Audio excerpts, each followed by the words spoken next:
So normally നമ്മുടെ brain എങ്ങനെയാണ് work ചെയ്യുന്നത്? നമ്മുടെ ബ്രെയിൻ ഇപ്പോൾ പുറമേയുള്ള ശബ്ദങ്ങളെ പിക്ക് ചെയ്ത് നമ്മുടെ ചെവി ഇൻഫർമേഷൻസ് കളക്ട് ചെയ്ത് നമ്മുടെ ബ്രെയിനിൻ്റെ അകത്തോട്ട് കൊടുക്കുകയാണ്.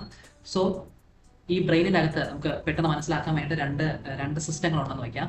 ഒരു സിസ്റ്റം നമ്മുടെ ചുറ്റുപാടുള്ള ശബ്ദങ്ങളെ സ്കാൻ ചെയ്യും. നമ്മൾ ഏത് സിറ്റുവേഷനിലാണ് ഇപ്പോൾ കറൻലി ഉള്ളതെന്ന് അറിയാൻ വേണ്ടിയിട്ട് ചുറ്റുപാടുള്ള ശബ്ദങ്ങളെ സ്കാൻ ചെയ്തിട്ട് ആ ഒരു ഇൻഫർമേഷൻ അടുത്തൊരു സിസ്റ്റത്തിലോട്ട് കൊടുക്കും. സോ ഈ ഒരു സിസ്റ്റം ആയിരിക്കും ആ ഒരു ഫുൾ സൗണ്ട് സീനിൽ നിന്ന് നമുക്ക് ആവശ്യമായിട്ടുള്ള ഇൻഫർമേഷൻസിനെ മാത്രം പിക്ക് ചെയ്ത് നമ്മുടെ ചെവിയുടെ ഉള്ളിലോട്ട് കൊടുക്കുന്നത്.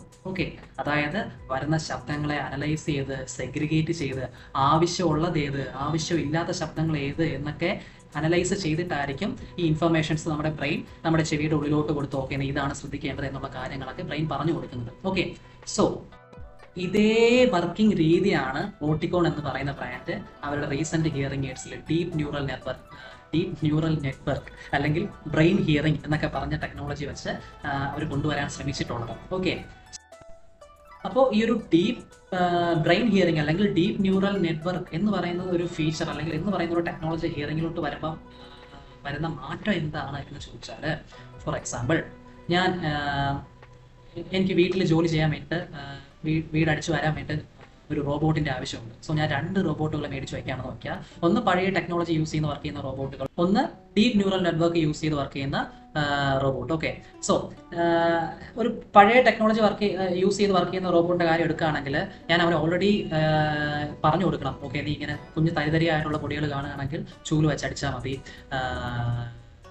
കറയോ അല്ലെങ്കിൽ തുരുമ്പോ അങ്ങനെ എന്തെങ്കിലും കാണുകയാണെങ്കിൽ ചെറുതായിട്ടൊന്ന് മണ്ണെണ്ണ ഒഴിച്ച് ഒന്ന് അമർത്തി തുറച്ചാലേ പോകുള്ളൂ. അങ്ങനത്തെ കുറച്ച് ഇൻഫർമേഷൻസ് ഞാൻ മുമ്പേ പറഞ്ഞു കൊടുത്താലേ അതിനനുസരിച്ചിട്ട് അവൻ വർക്ക് ചെയ്യുള്ളൂ.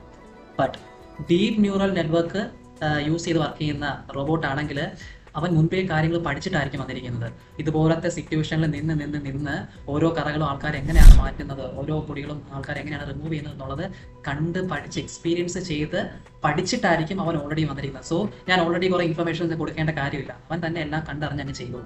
ഓക്കെ, നമ്മുടെ മുൻപുള്ള അല്ലെങ്കിൽ നോർമലി ഉള്ള ഹിയറിംഗ് എയ്ഡ്സിൽ മനുഷ്യർ തന്നെ ഉണ്ടാക്കിയിരിക്കുന്ന കുറച്ച് അൽഗോരിതംസ് വച്ചിട്ടായിരിക്കും അത് വർക്ക് ചെയ്യുന്നത്. സോ അതായത് ഇപ്പോൾ ഇന്ന ഫ്രീക്വൻസി എല്ലാം സ്പീച്ച് ആണ്, ഇന്ന ഫ്രീക്വൻസി എല്ലാം നോയ്സ് ആണ്, ഇത്ര ഡെസിബലിന് പുറത്തോട്ട് പോവുകയാണെങ്കിൽ അത് നോയ്സ് ആയിരിക്കും. അപ്പോൾ അങ്ങനത്തെ സെർട്ടൈൻ റൂൾസ് ഓൾറെഡി ഡിറ്റർമൈൻ ചെയ്ത് അതിൻ്റെ അകത്ത് ടൈപ്പ് കോഡ് ചെയ്ത് വെച്ചിട്ടുണ്ടായിരിക്കും. സോ അതിനെ ബേസ് ചെയ്ത് വർക്ക് ചെയ്യുന്നതായിരിക്കും ഹിയറിംഗ് എയ്ഡ്സ്. പക്ഷേ ഡീപ്പ് ന്യൂറൽ നെറ്റ്വർക്കിലോട്ട് വരുമ്പോൾ, ഈ ഒരു ഓട്ടിക്കോണ്ട് ഈ ഒരു ഫീച്ചറിലോട്ട് വരുമ്പോൾ ഇവിടെ അങ്ങനെയല്ല, ഒരു സെർട്ടൈൻ റൂൾസ് ഇല്ല. ഓൾറെഡി ഈ ഒരു ഹിയറിംഗിന് ശബ്ദങ്ങളെ കൊടുത്ത് ഈ ശബ്ദങ്ങളെ ഓരോ ശബ്ദങ്ങളും എന്താണ്, ഓരോ സിറ്റുവേഷനിലും ഓരോ ശബ്ദങ്ങളും എങ്ങനെ ആയിരിക്കും എന്നുള്ളത് അത് അനുഭവിച്ച് അതിനെ ഓൾറെഡി ഓട്ടോമാറ്റിക്കലായിട്ട് അറിയാം ഓരോ ശബ്ദങ്ങളും എങ്ങനെ ആയിരിക്കും എന്നുള്ളത്. ഓക്കെ, സോ ഇതെങ്ങനെ അവർ ഈ ഒരു ഫീച്ചർ ഇതിനകത്ത് കൊണ്ടുവന്നു എന്ന് വെച്ചാൽ, ഈ ഓട്ടിക്കോൺ അവർ ലിറ്ററലി ഒരു 360 ഡിഗ്രി സെൻസിറ്റിവിറ്റി ഉള്ള മൈക്ക്, ചുറ്റിലും അത്രയും നമ്മുടെ ചുറ്റുപാടിൽ നിന്നുള്ള ശബ്ദങ്ങളെല്ലാം പിക്ക് ചെയ്യാൻ പറ്റുന്ന ഒരു വലിയ മൈക്രോഫോണിനെ അവർ 12 മില്യൺ കോംപ്ലക്സ് സൗണ്ട് സീനുകളിലായിട്ട് അവർ ഇൻട്രൊഡ്യൂസ് ചെയ്യാണ്. റെസ്റ്റോറൻറ്റ്, ഹോട്ടൽ, ബീച്ച്, അങ്ങനത്തെ 12 മില്യൺ സിറ്റുവേഷനിൽ ഈ ഒരു മൈക്കുമായിട്ട് അവർ പോയി ഈ ഒരു പ്രോസസ്സിനെ അല്ലെങ്കിൽ ഈ ഒരു മൈക്രോഫോണിനെ പഠിപ്പിക്കുകയാണ്. ശബ്ദങ്ങൾ കൊടുത്ത് സ്പീച്ച് ഓരോ സിറ്റുവേഷൻ എങ്ങനെയായിരിക്കും, നോയ്സ് ഓരോ സിറ്റുവേഷൻ എങ്ങനെയായിരിക്കും. ഇപ്പോൾ നമ്മൾ ബീച്ചിൽ നിന്ന് കേൾക്കുന്ന നോയ്സ് ആയിരിക്കത്തില്ല നമ്മളൊരു ഹോട്ടലിൽ നിൽക്കുമ്പോൾ നോയ്സ്, അല്ലെങ്കിൽ ഒരു കാറിൻ്റെ അകത്ത് ഇരിക്കുമ്പോൾ നോയ്സ്. ഇതെല്ലാം നോയ്സ് ആണ്, പക്ഷേ ഓരോന്നും ഓരോ സിറ്റുവേഷനും ഡിഫറെൻ്റ് ആണ്, അല്ലേ? സോ ഇതെല്ലാം പഠിപ്പിച്ച്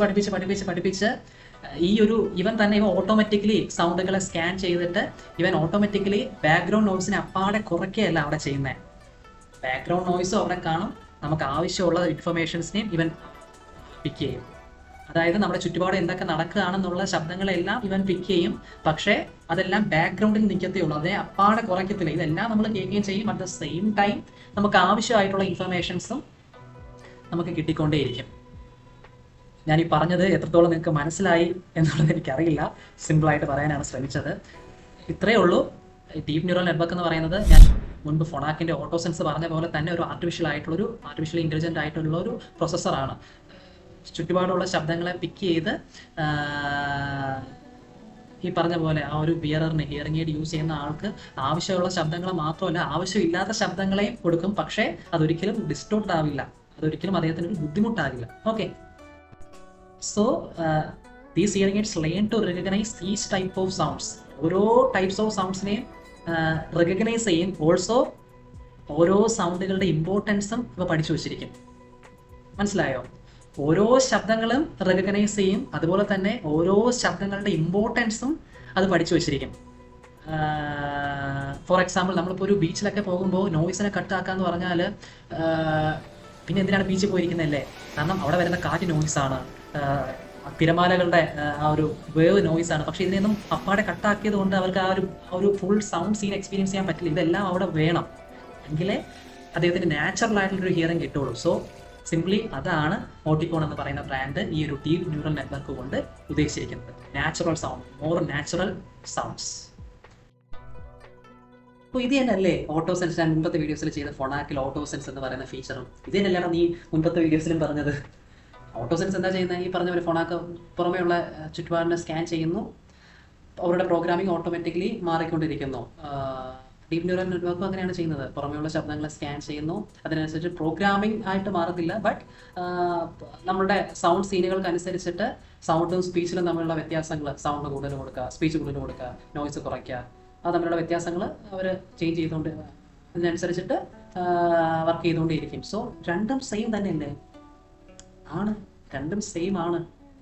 ഇതെല്ലാം ഈ പറയുന്ന ഫൊണാക്ക്, സിഗ്നിയ, വൈഡക്സ്, ഈ കമ്പനികളെല്ലാം എന്തിനോട്ട് അവരുടെ എല്ലാവരുടെയും ഗോള്, അവരുടെ എല്ലാവരും ചെയ്യാൻ ഉദ്ദേശിക്കുന്നത് ഒരു കാര്യത്തിലോട്ടാണ്: നോയ്സ് കുറയ്ക്കുക, സ്പീച്ച് നല്ലോണം കൊടുക്കുക, അല്ലെങ്കിൽ ക്വാളിറ്റി ഓഫ് ലൈഫ് ഇമ്പ്രൂവ് ചെയ്യുക എന്നുള്ളത്. അപ്പോൾ ആ ഒരു ഗോളിലോട്ട് എത്താൻ വേണ്ടിയിട്ട് അവർ തിരഞ്ഞെടുക്കുന്ന മാർഗങ്ങൾ അവരുടേതായ രീതികളിലായിരിക്കും. അതിന് അവർ കൊടുക്കുന്ന പേരുകൾ വേറെ വേറെ ആയിരിക്കും. ഇവിടെ ഓട്ടോസെൻസ് എന്നാണെങ്കിൽ ഇവിടെ ഡീപ് ന്യൂറൽ നെറ്റ്വർക്ക് എന്നാണ്. ടെക്നോളജി ചെറിയ ചെറിയ വ്യത്യാസങ്ങൾ കാണും. സോ ഇവരുടെ എല്ലാം ഗോള് ഒന്ന് തന്നെയാണ്: ക്വാളിറ്റി ഓഫ് ലൈഫ് ഇമ്പ്രൂവ് ചെയ്യുക. അപ്പോൾ അതിന് വേണ്ടി തിരഞ്ഞെടുക്കുന്ന വഴികളിൽ ചെറിയ ചെറിയ ചെറിയ വ്യത്യാസങ്ങളുണ്ട് എന്നുള്ളതേ ഉള്ളൂ. ഓക്കെ, ഒരിക്കലും കൺഫ്യൂസ്ഡ് ആകരുത്. ഞാൻ ഈ പറഞ്ഞ പോലെ ഓരോ കമ്പനിക്കും അവരുടേതായ രീതികളുണ്ട്. അതിന് ഓരോ പേരുകളിട്ട് വിളിക്കുന്നു. ചെറിയ ചെറിയ വ്യത്യാസങ്ങളോടുകൂടി ഇവരെല്ലാം എത്താൻ ഉദ്ദേശിക്കുന്നത് ഒരു കാര്യത്തിലോട്ടാണ്. ഞാൻ പറഞ്ഞ പോലെ ആളുകളുടെ, കേൾവി കുറവുള്ള ആളുകളുടെ ക്വാളിറ്റി ഓഫ് ലൈഫ് ഇമ്പ്രൂവ് ചെയ്യുക, അവർക്ക് നാച്ചുറലായിട്ട് കേൾക്കാൻ പറ്റുക എന്നൊരു കാര്യത്തിലോട്ടാണ് ഇവരെല്ലാം എത്തുന്നത്. ഓക്കെ, സോ യെസ്, എന്തെങ്കിലും ഡൗട്ട് ഉണ്ടെങ്കിൽ കമൻ്റ് ആയിട്ട് ചോദിക്കുക, എനിക്ക് മെസ്സേജ് ഇടുക. എനിക്കറിയാവുന്ന കാര്യങ്ങൾ ഞാനും ഷെയർ ചെയ്യാം. യെസ്.